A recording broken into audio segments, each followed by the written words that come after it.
Okay. So here we go. Let me just get rid of a little bit of housekeeping here. All right, so in Capture One, this is where I want you guys to start. You should have just started up Capture One. Your screen may not look like mine. I'm going to change yours so that it does look like mine, or so that mine looks like yours. In Capture One, when you first open this up, I want you to come up to the window, come down to Workspace, and then down to Simplified Tethered Capture. If you do that, it will set your screen up to look the way my screen actually does. You won't have this figure in yours. This is just from a previous session that I've got going. So hopefully yours should come up. It's either going to come up with a previous session or it will come up blank. Either way, it doesn't really matter because we're going to create a new session. So in Capture One, what you've basically got is you've got a series of tools that run along the top. We'll talk about some of these. We will use some of these. Others we will not use. There's a series of tool presets that are up here. These are called panels. This is the library panel. Next to it is the camera panel. Well, here, we'll actually go through it. So go through these with me. The library is here. This is where you do all your organization. The next one over is the camera. This is where you control your camera. The next one over is exposure and color, white balance, things like that. It's where you control that. The next one over is where you can check focus and move around your image. The next one over is cropping. The next one over is processing. And finally, the last one over here is what they call the processing queue. And what that just basically means is you can process a large group of files, and they'll all be listed here in the queue. And you can stop the queue. You can reorder things around, whatever. In this class specifically, the only things that we are going to deal with are these first two guys. So that's what I want to talk to you about today. So I want you to select the Capture folder, the library folder. It's the one up here at the very top to the far left-hand side. It should say library up here. We're going to create something new, and there are two options that we can create. Some people will do this from the file menu. You can come up and do either a new catalog or a session. That's not where I see most people do this. Where I see most people do it is actually this little plus sign right here. If you click on this little plus sign right up here, you'll get a drop-down menu, and you have the option to do new session or new catalog. In our case, we are only going to work with sessions. What a catalog will do is a catalog will function just like it does in Lightroom. It will create a place where every single photograph that you would ever take goes into that. And that's what's happening with you guys in Lightroom. And there's advantages to having a catalog. And one of the advantages of having a catalog is that you can do database searches on it. And if you've got every image that you've shot for if you keep every image you do for the next 10 years in one catalog, you're then able to go in, and if you've been good about doing your keywording and your ratings and your flaggings and all that kind of stuff, whatever, you can search through your entire history, your entire library of your photography, and it works really well, basically, with catalogs. However, there's other situations, specifically commercial situations like I work with, where one day I'm going to be shooting for Carson Perry Scott, the next day I'll be shooting for Neiman Marcus. I do not want all of that material lumped together in one catalog. What I do is I actually shoot to sessions. You can do both, but the best thing that I would suggest to you guys, because you have already started your system using Lightroom as your catalog, that we do a hybrid. And so my suggestion is going to be that when you're shooting here in the studio or even on location, I do this on location as well, I always shoot. You shoot to sessions in Capture One. Capture One is hands down the best tethering tool you'll ever find. There's no software better. And for everybody, well, we've all gone through the pain of shooting tethered in Lightroom in this class, so I don't need to tell you anything you don't already know.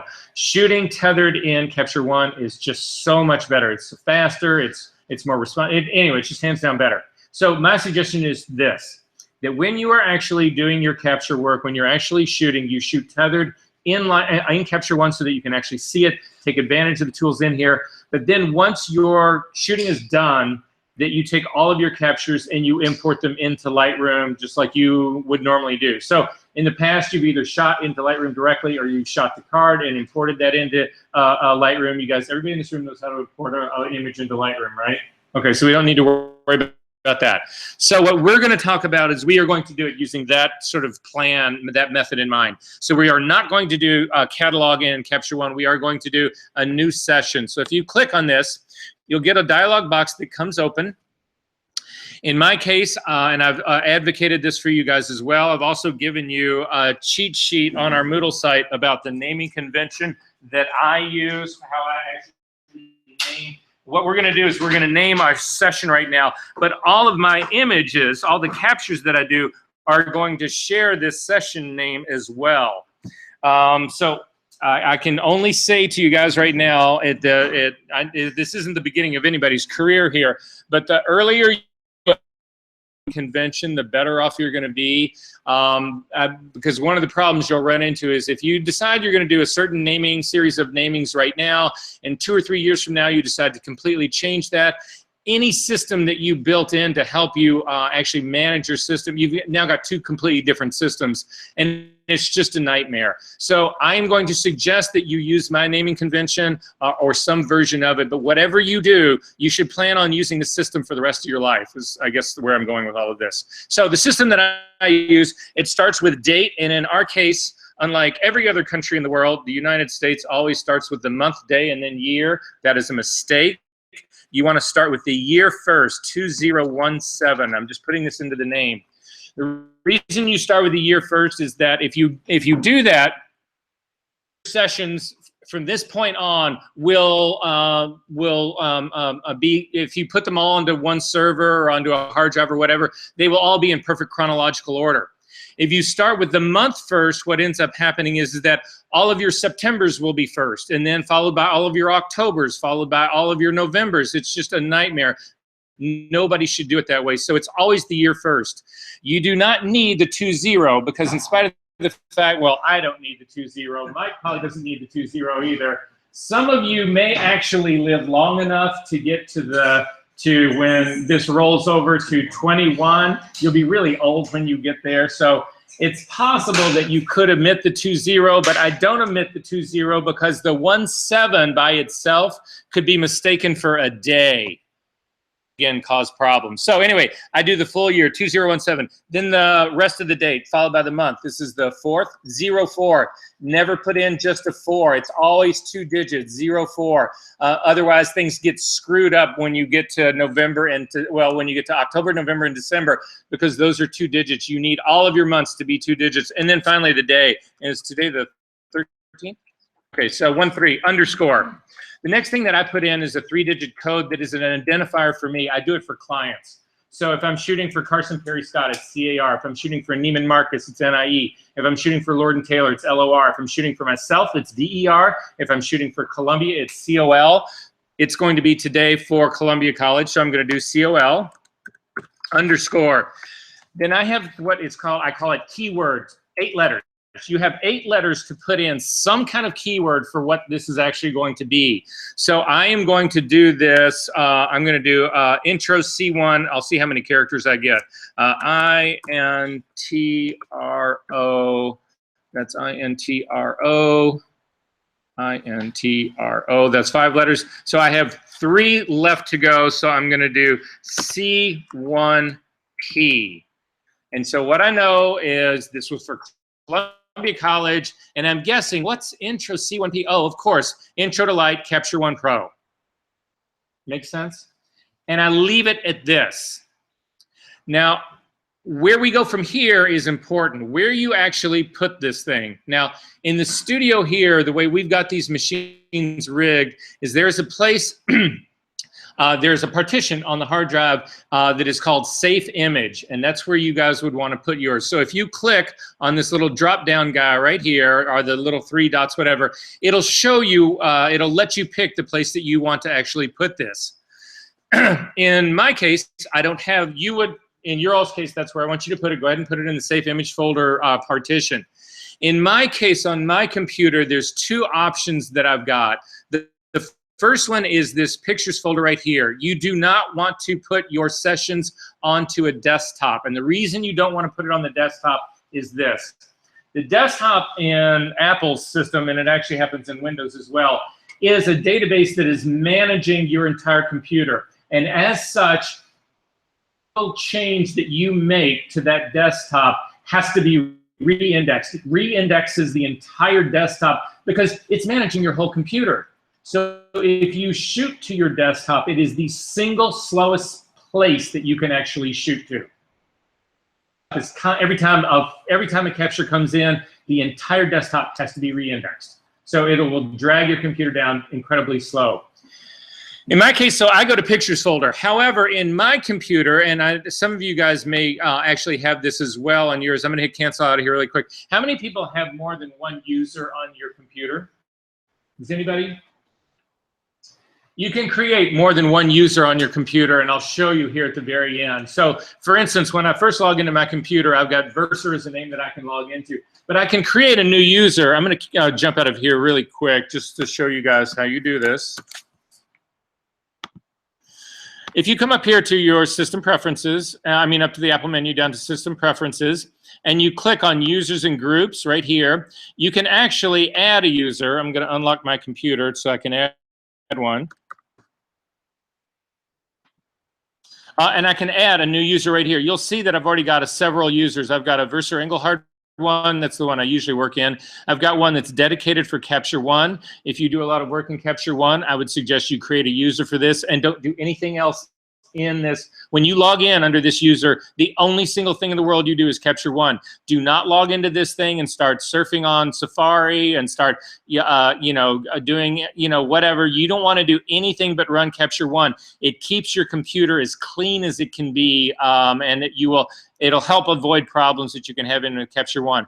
I've also got a test user here, and what this test user is that nothing is ever done in here except I'll try out a peripheral. If I want to see that if I've got a problem with a hard drive or whatever, I want an absolute virgin system. There's not a first email that's on my test user. There's not the first. I've never logged into anything. I've never gone online. I've never done anything. This is a virgin right here. And then a guest user, again, this is something that Apple has actually added now. This is not something I added.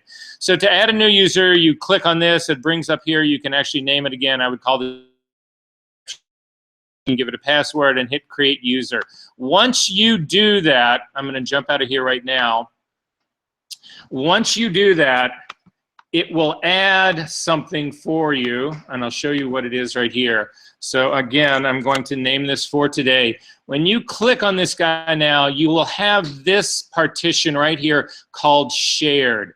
You need to have more than one user to create this shared folder. But when you do, everybody in the world I know who uses Capture One shoots to this shared folder. And the reason you do that is this shared folder strips permissions off of every one of your files. Have you guys ever had a permission issue? You've tried to copy something or open something, whatever, and it says you don't have permission to do that? Well, the last thing in the world you want to do is shoot for somebody, give them the files, and they can't open them because they don't have permissions. Shooting to this shared partition right here is that this is a partition-free space. Actually, it's not partition-free. It, by design, gives permissions to everybody to do everything to any file that's put onto this space, which is what you want. So this is where I put mine. So just so you guys know that that part's existing. So I'm going to choose to put that here, and then you can simply hit OK. And what you should see is you should have a session, and it should actually have the naming, and it sits right up here. So does everybody have their session built? Okay, so you need to then go to the Finder and look to see what it is you just built. So go to the Finder, and in your case, you're going to go to the Smart Image or the Safe Image partition. In my case, I'm going to click on Shared, and right down here at the very bottom, in the exact same order, this is what I was talking about. Look at the order that I've got going down here. It's always going to be the last one, unless you're mistakenly dating your sessions incorrectly. It's always going to be the final one at the bottom of these dated sessions right here. If you click on that folder, you will see inside that folder you have got four folders and a file. This file up here is the preference file. This is actually the way you would launch Capture One if you wanted it to open with this file. You would simply double click on this guy. This thing though also remembers everything about your session. It remembers the layout of your screen. It remembers, we're going to change the name of the naming for our files. We're going to do all sorts of things in here. This would actually change. This remembers everything for you so that when you start up this session, anything that's specific to this session remains specific to it. If you had a different session, you would have a different one of these preferences right here. It would open up with your other, whatever your differences were. So this is just the manager for the entire session. You have a capture folder right here. Any captures that we do will actually get put in this folder right here. You have output folder right here. In the output folder, if we process any files, they get actually put into the output folder. You have selects, which we will talk about later. And then finally, you've got trash. When you throw a file away in Capture One, it is a two-step process to keep you from inadvertently fucking something up. So when you throw a file away in Capture One, it actually puts it in this folder. It does not put it in your system trash right here. It goes into this folder, and until you actually empty this folder into the system trash, it will stay with your session forever. So even though you think you've thrown something away, so for instance, if you went on and you were goofing around and you were doing your lighting and you were making really crude comments and gestures about your art director or your friends or whatever, and you thought, wow, I better throw that away before we actually start shooting here, just realize that those files are still in this session until you actually go and throw them away. Does that make sense? We'll actually look at that in just a second. Okay, so back into Capture One. So there's several things that, other things that you can talk about here, and what I want to talk about, it's sort of a big one here. I'm just trying to make sure we're doing okay time-wise. Okay, this is pretty much set up the way I want to actually begin this. This is where these are aliases that go to those folders. If you click on this alias, for instance, so go ahead and click on your capture folder. If you hold down the control key and click on this, you'll get a drop-down menu, and it'll let you do different things. So for instance, you can say, show me this folder in the Finder. It's a faster way to actually get to this folder if you ever need to get there. So I just wanted you guys to be sort of aware that that's options that are actually going on. Holding down that command key does a lot of things as well. But this also selects the folder as well, which will then show us our captures over here, our thumbnails over here. But anyway, down here, we will, session albums, again, I don't want you guys using this stuff right here. This is stuff that you should be doing in Lightroom, so this doesn't really apply to us. This is when you get into rating systems and all that kind of stuff. I don't, at least at this stage of the game, do not, and we're not going to get into this. If you really want to explore Capture One in greater depth, you should do my Assistant Digital Teching class, because we spend weeks going through the rest of this. And finally down here, this is simply a way to navigate your computer. So you'll see on mine, I've got a boot folder. This is what typically your Macintosh HD is. If I click on this drop-down menu, I can come down to users. Again, I would go down to user. Right now I'm in Verser, and I would go down to Verser. This is where, it's just a way to navigate what is in your Finder. Again, things that I don't want you guys actually really working on here. Does this make sense so far, everybody? Are we all good on this? Okay. The next one over is the camera. This is going to be the next most important one to use. Now, you can customize Capture One. You can do all sorts of things in this. So for instance, I don't use exposure evaluation in Capture One. I actually use a color card. It's a much better way. It's a much better thing for me to actually use. So you can get rid of tools. You can move tools around. You can collapse them. So for instance, if you simply click on the little triangle, you can collapse it. If you come over and you click on these little 3 dots over here, you will actually see that you can remove the tool. So go ahead and remove your exposure evaluation tool. And we've just changed the way this camera looks. If you want to get that back, come all the way to the bottom of your tool tab right here. Collapse the camera version. We need a blank space down here. Hold down the control key and click, and you can add any tool that you want to down here. So I just got rid of exposure evaluation, but I can add it back right now. So I would click on this. Again, I'm holding down the control key to get my drop-down menu, go hit add tool, come up to exposure evaluation. It came right back right here. You can then click this guy and reorder it. You can bring it back up to the top where it was. and it's like nothing ever happened. In my case, though, I don't like the exposure tool, so I am going to get rid of it again by, again, clicking on the little 3 dots to remove it. Down at the bottom, what I don't have on this list that I do like is a focus check. Now, the focus check actually happens over here in the thing that looks like the little magnifying glass. I'm going to leave it there, but I like to have it here so that I'm just working with my camera. I see all the things that are happening in with my camera, but I also want to see that guy right here. So to do that, again, I'm going to collapse camera at the bottom. I'm going to hold down the control key, click to get the drop-down menu, do add tool. It's right here. So you can add any tool to any tab in the world you want. It doesn't matter. All of this is completely customizable for you guys. Okay, so next thing down. In terms of capture naming, by default, what Capture One does, it uses your session name, which is sitting right here, and then it actually adds the counter from the camera. The camera from the counter is actually the number of times the shutter in your camera has fired. There is in the camera itself, it keeps a count of every time that camera is fired. So the problem with using your camera counter is, let's say this camera right here has shot 2,000 frames. Your file now would start with the number 2001. And is that really where you want to start? No. So nobody uses this naming convention. I don't know why they do it. So to change that, and I need everybody to do this right now, you click on the little box that's next to this guy, and it will open up the naming format screen. Now, inside this naming format screen, there are a couple of presets. So for instance, you could do name and 3-digit counter. If you cannot remember how to do a custom name, this would be what I would suggest you guys actually go to right here. But in our case, I want to show you a different way of actually doing this. These things here under format are called tokens, and you can see I've got a name token in here, and I've got a camera counter token in here. I'm going to hit right next to the right side of the camera counter, hit the delete key. That actually gets rid of the camera counter. And then I am going to add an underscore. You can type in this guy as well. So I am going to add an underscore in here, and then you'll see this token for 1-digit counter right here.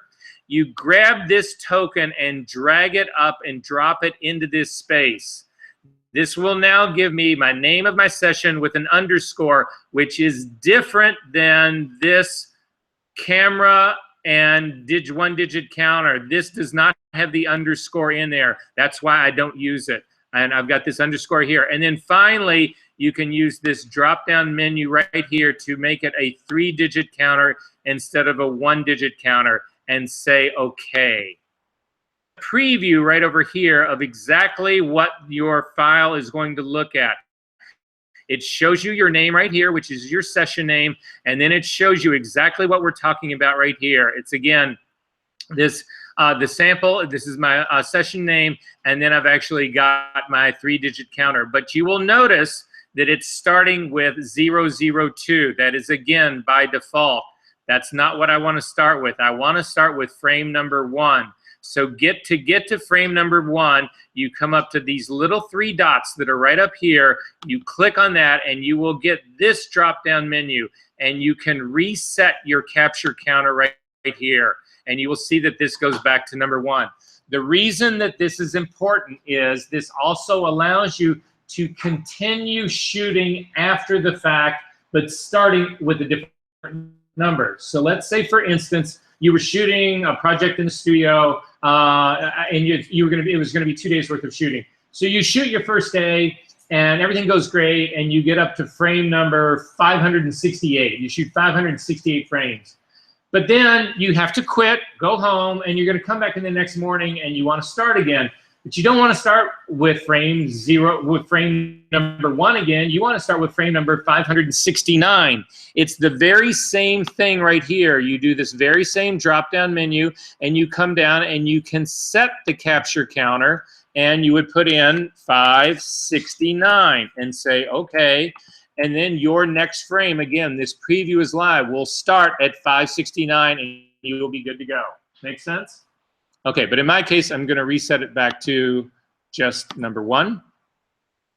Again, this sample will tell you exactly what your image is going to look like. So if this thing is wrong, it's the thing everybody looks at. If this thing is wrong, you need to fix it, because that's just the indication.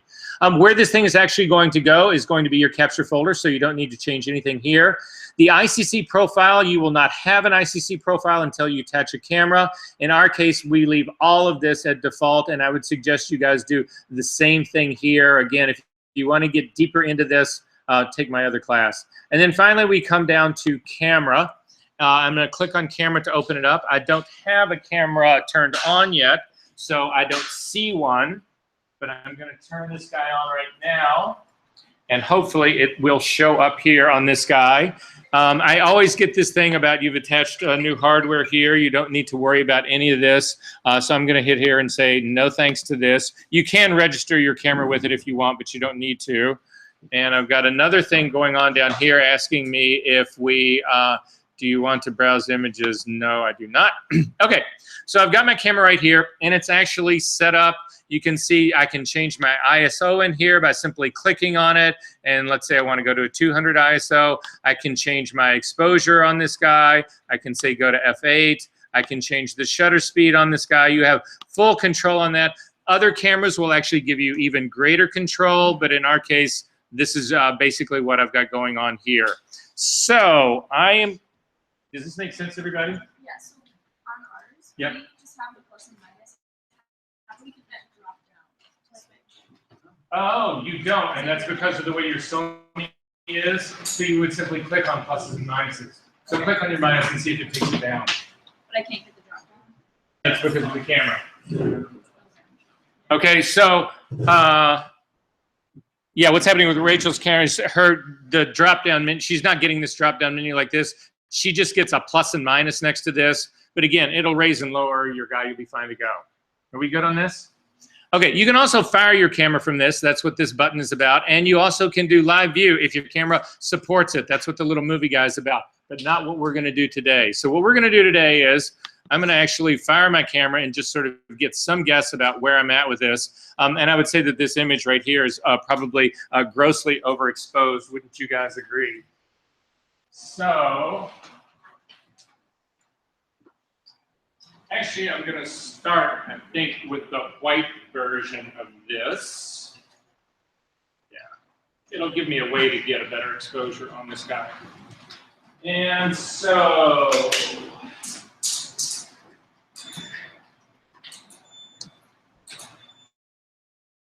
on this guy.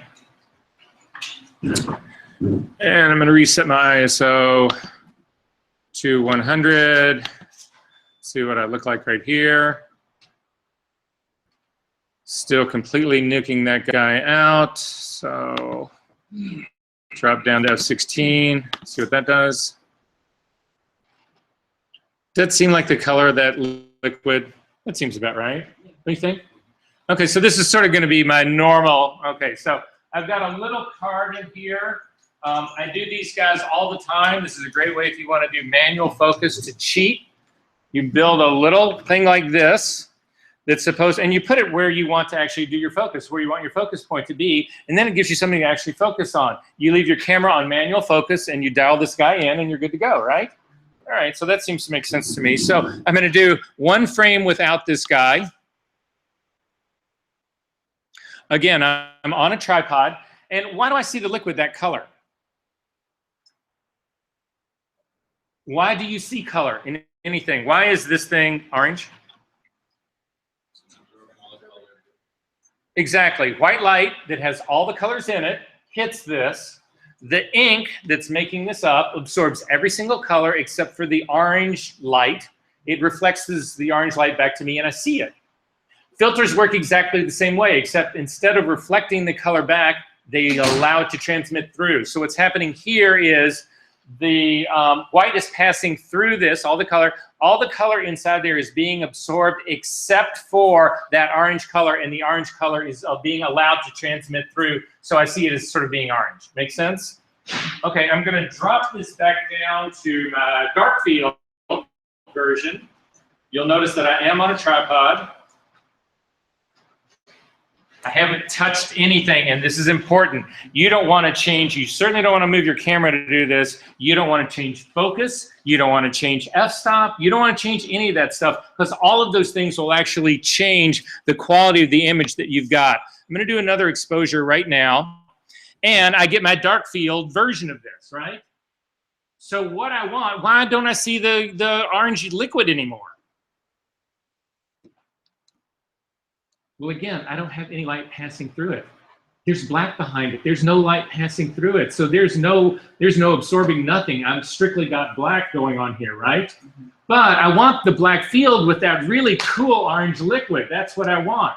This is what I mean by impossible lighting in photography. So in Capture One, you can actually drag files directly into Photoshop, which is what I'm going to do. So I'm going to simply hold down the Command key to select both of these guys, and I'm going to drag them on top of my Photoshop icon to bring these into Photoshop.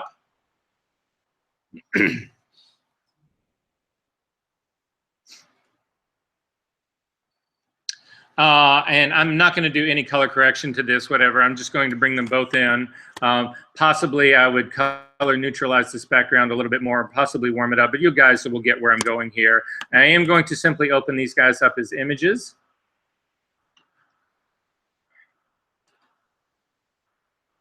And I am going to see if I can find an Epson projector workspace, because I need to actually be able to see these.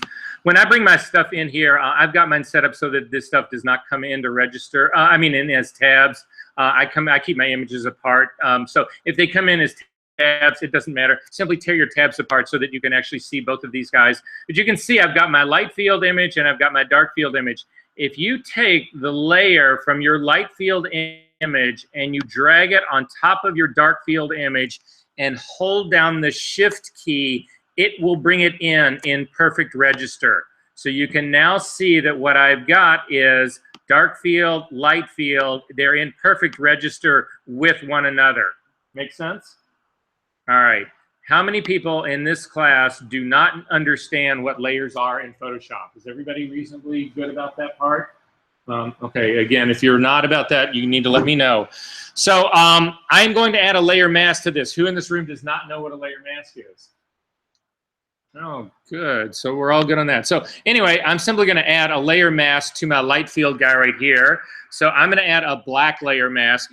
You could add just a regular layer mask, which is white, and then invert it, Command-I, to get rid of it. So now this mask is hiding this guy. Or you could simply hold down the Option key when you add a layer mask. It'll put a black one on here. And now I can go in with a brush. There's a gazillion different ways of actually doing this. I can go in with a brush, the B key, make it a much larger brush. Come up here.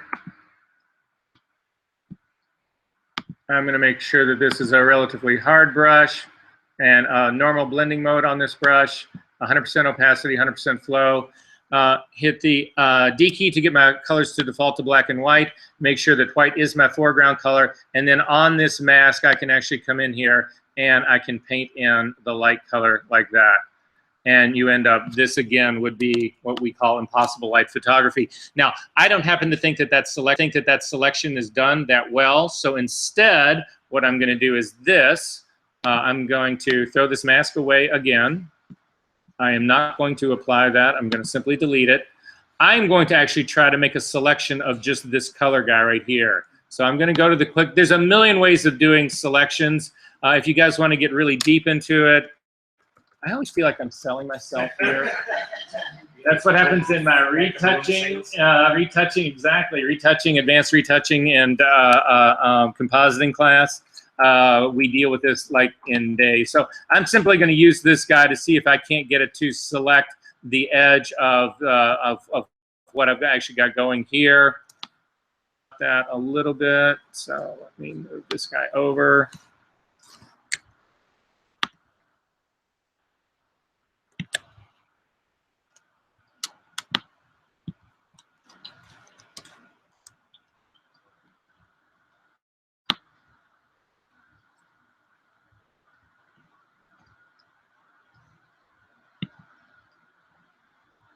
Almost there. Good enough for government work. And then I'm simply going to add this as a layer mask. And this is what we call impossible light photography. Make sense?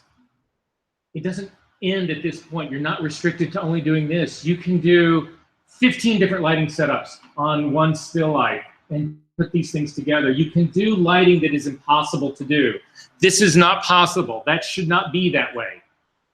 Does this make sense, what's going on here? So I've talked to Stephen about this. We had a long talk and dialogue about it. I do want, this is going to be the final 2 assignments of your class are going to be for the class for this coming week. One of them is, and it's all in teams again, you're in teams of 3. One of them is to get together and create an impossible a possible lighting issue like this. If you want to recreate this one, go for it. I'm not, what I want you to do is have this experience so it is in your mind. I'm not looking for necessarily great art. If you're like Daniel and you're compelled to create that, did we lose Daniel, by the way? Oh, sorry. If you're like Daniel and you hate the idea of doing something that somebody has actually done before, I'm just kidding, Daniel. You can go in here. Okay, so that's the first of the options that we're going to look at. There's a second one that I want to look at really quickly, and I'm going to set it up over here. Hopefully we will, I'm pretty sure we'll have time to actually get through this. And the second one is actually going to be infinite depth of field. So with that in mind,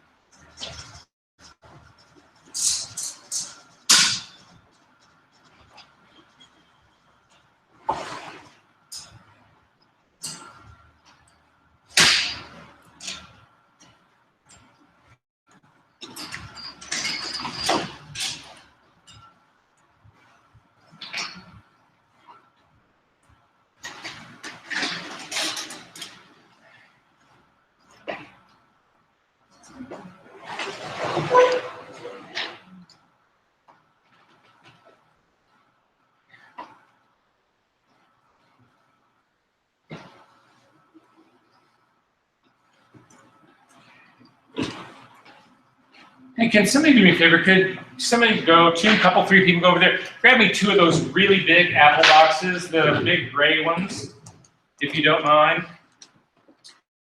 Or actually, for that matter, just grab one. Just grab one. I'll just shoot right on it. We don't need another surface.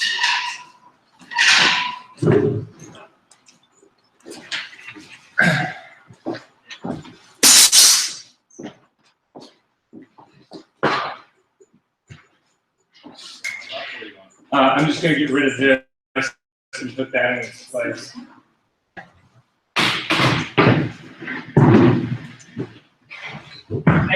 Oh, I got one here. Never mind.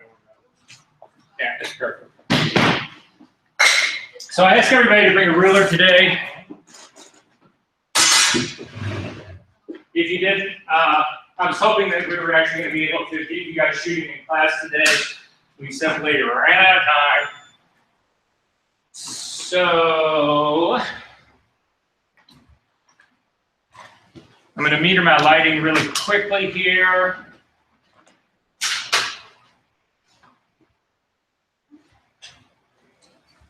Just to get an exposure.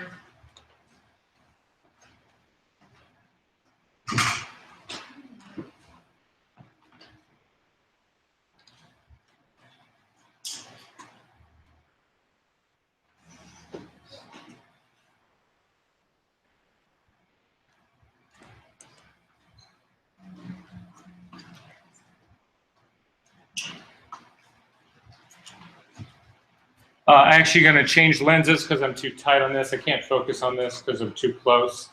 Oh, but I bet you I can do this other one.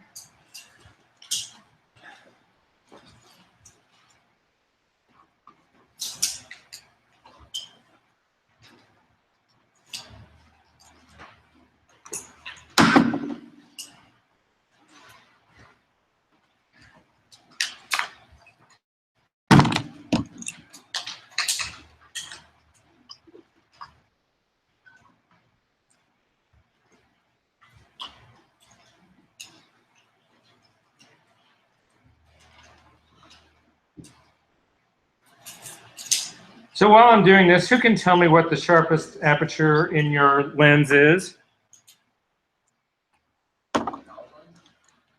I want the sharpest aperture. When you set a lens up, I want it as sharp as it can possibly be. What aperture do I use? 20.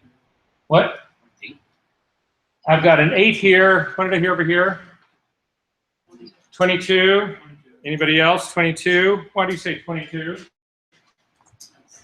With most detail. 22 actually supposedly gives you the greatest depth of field, but it is not the sharpest aperture for your camera because you end up with what's called diffraction. Does anybody in this room know what diffraction actually is? I'll show you.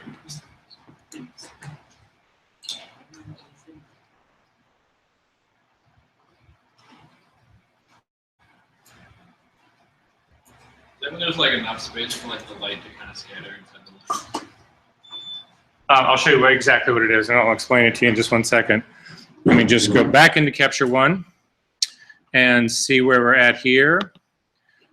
And I'm actually, aren't you guys impressed how close I can get with this? Okay, so to color balance in Capture One, it's this little tool right here. So if you click on this, you can actually pick your white balance point right here to color neutralize. You'll see if you pick another color, it actually makes it other color. So this is color neutralization right here. You guys do this when you're actually shooting tethered in Capture One, in Lightroom. You do the same thing here, but then you don't have to get the Apple Color digital meter readout. You've actually got a readout that's built inside this inside C1 Pro, and it's sitting right here. I'm reading the white patch, and the other advantage you'll see, I get an RGB readout here, but I also get a luminosity readout, so you can see that that's what's happening right here. What is that? What should that readout be? 245 to 250, right? So clearly I'm underexposed, so I'm going to open this up by stopping 2/3. Try again.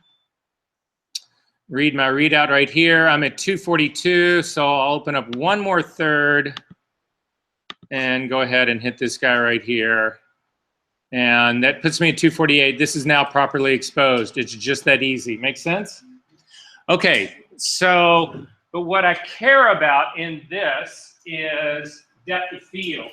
So I'm going to zoom down this. I just know that my exposure is correct now.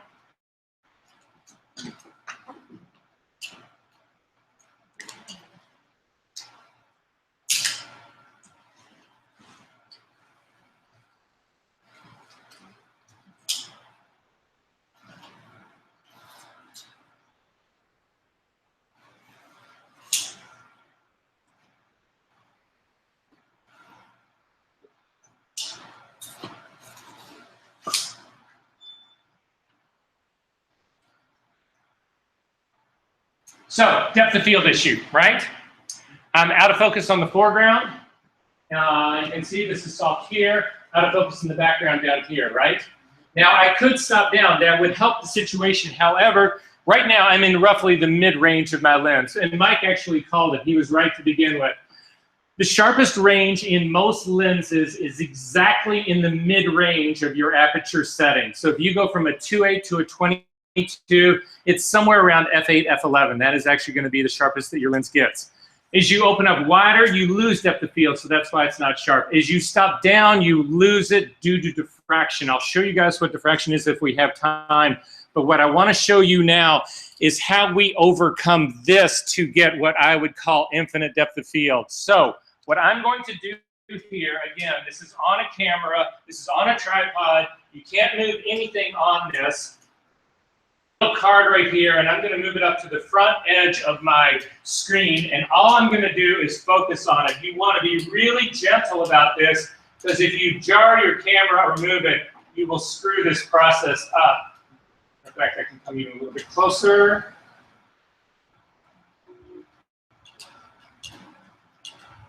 I focus on this little card guy. I'm right about the 30-inch mark right here, and I knock a frame off. And you can actually see I'm much sharper in focus now. So that was at 30. I'm going to go back and do another frame at like 28. And refocus. Again, really gentle on your camera, because if you move your camera, you're going to fuck this up. And shoot another frame. So you can see my focus is starting to travel back now a little bit, that 28. So now I'm going to do one at 26.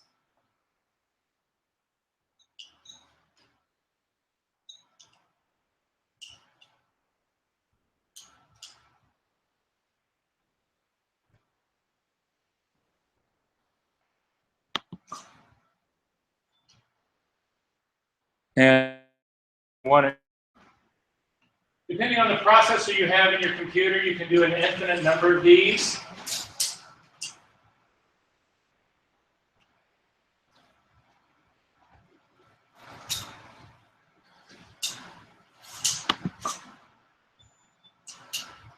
Oh.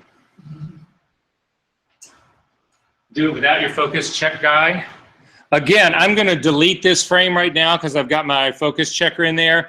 If you simply hit the delete key in Capture One, it should have gone away. It isn't. So I'm going to go to my capture folder and simply drag this onto the trash to get rid of it. And then again, what was I at? I said I needed one at 24. Oh, I'm actually already focused on that.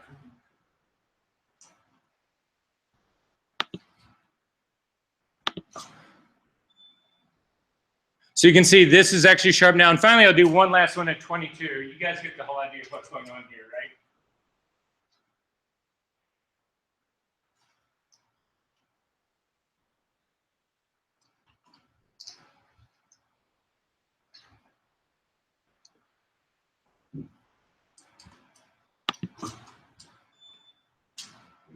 Boom. So you can see I've got a range of stuff that's in focus, and it's all the way from frame number 15, starting at frame number 9 to 15 is my range for this. Does that make sense? All right, so I need to bring these into Photoshop. I need to bring all of these guys in here to actually work with. I am going to go into Photoshop.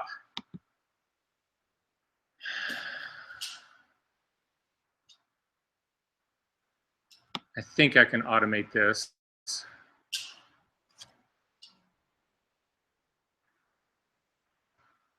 I'm actually going to just bring them in. Sorry, guys. I haven't done this in a while, so bear with me.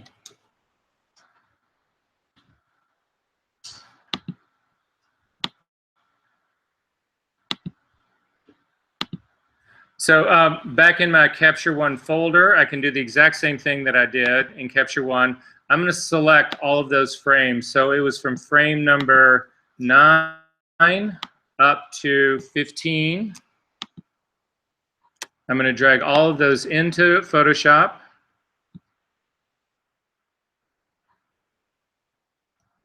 I'm going to open them all as separate images in Photoshop.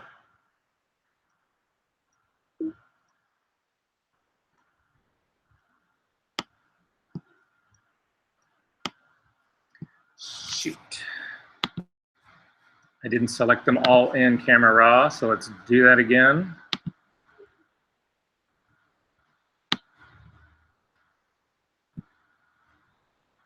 In Photoshop, make sure that you select them all over here. So I'm going to do a select all. And again, open those all up into Photoshop.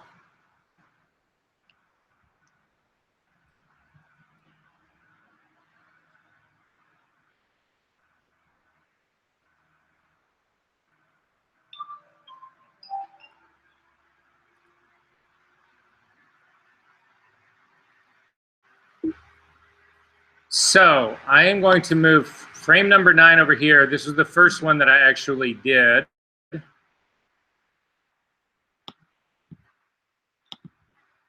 And then I'm going to go to frame number 10 and drag it onto number 9. Hold down the Shift key so it comes in, hopefully in register. Then I can get rid of frame number 10, and I do not need to save that.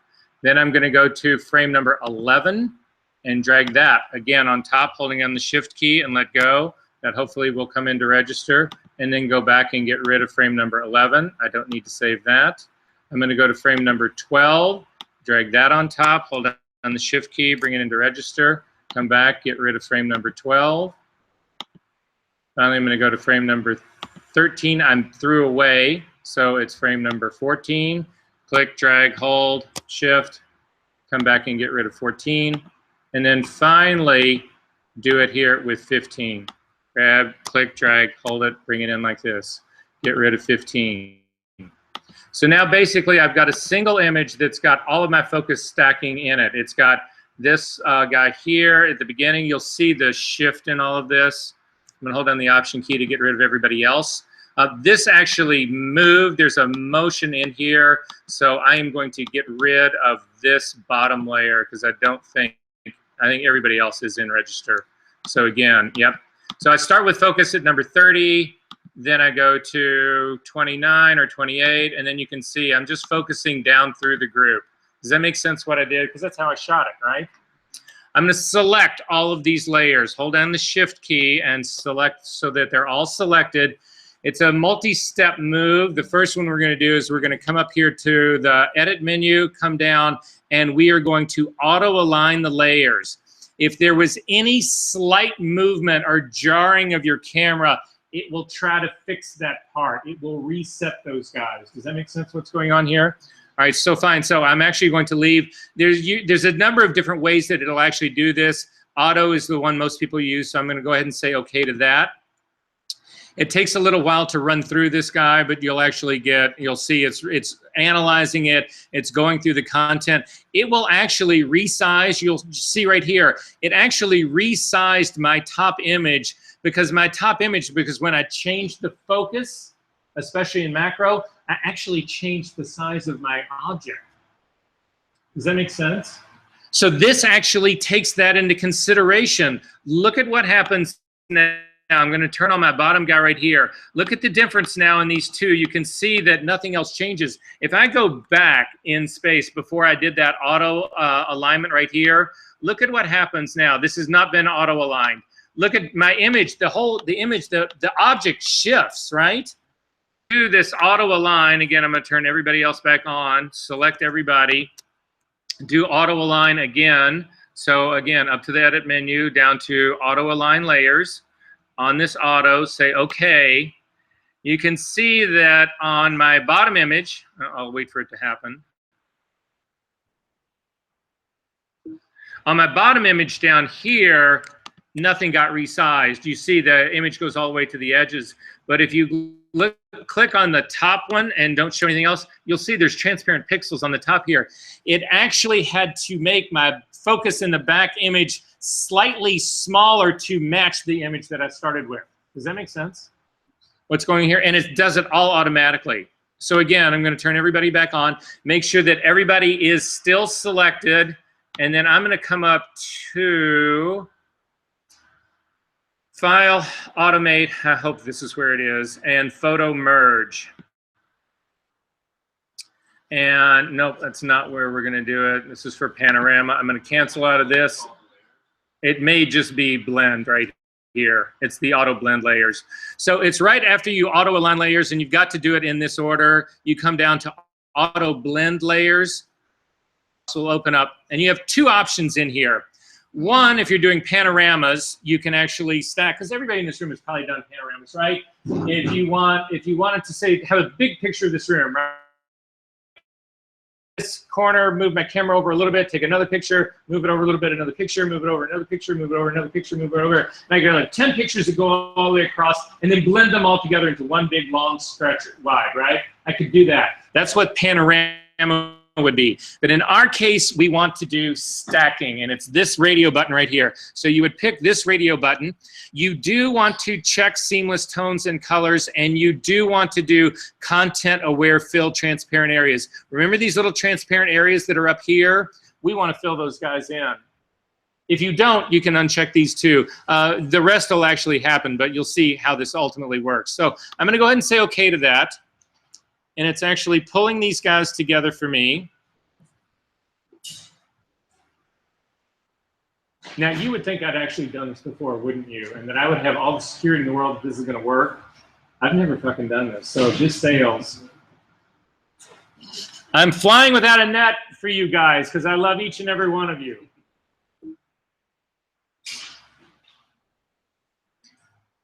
Infinite depth of field. Are you kidding me?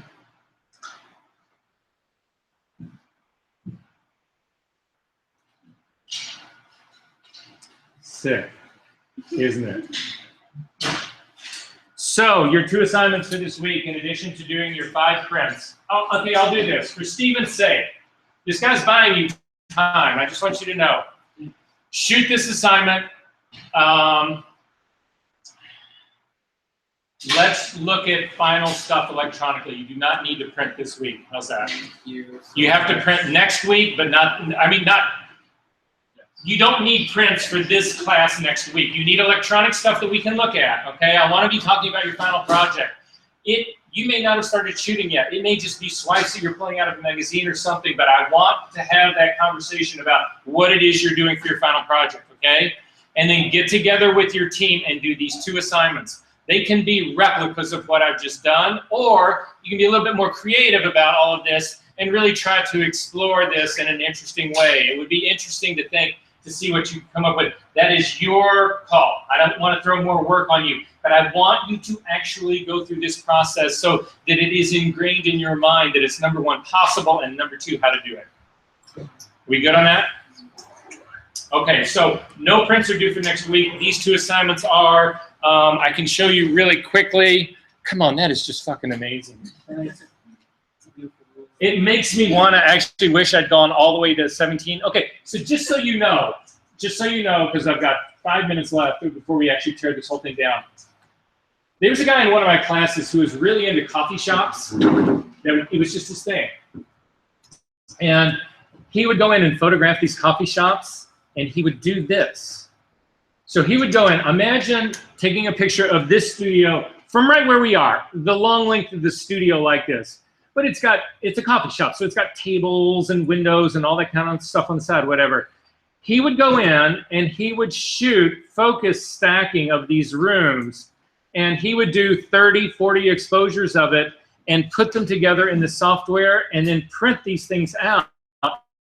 And you would look at the image, and the room was tack sharp from the coffee cup that was sitting right here next to his camera, 200 feet away to the barista in the back, and the whole room was tack sharp. So the thing is, don't think of this as only a macro thing. This, you could shoot, you could shoot an alleyway or a Michigan Avenue or what. I mean, you can do this at any scale. Does that make sense? Insane, right? All right, are there questions about this? Okay, this was, hopefully, if I go to Chrome, if Chrome still says this is his recording, you guys have access to this. And it did.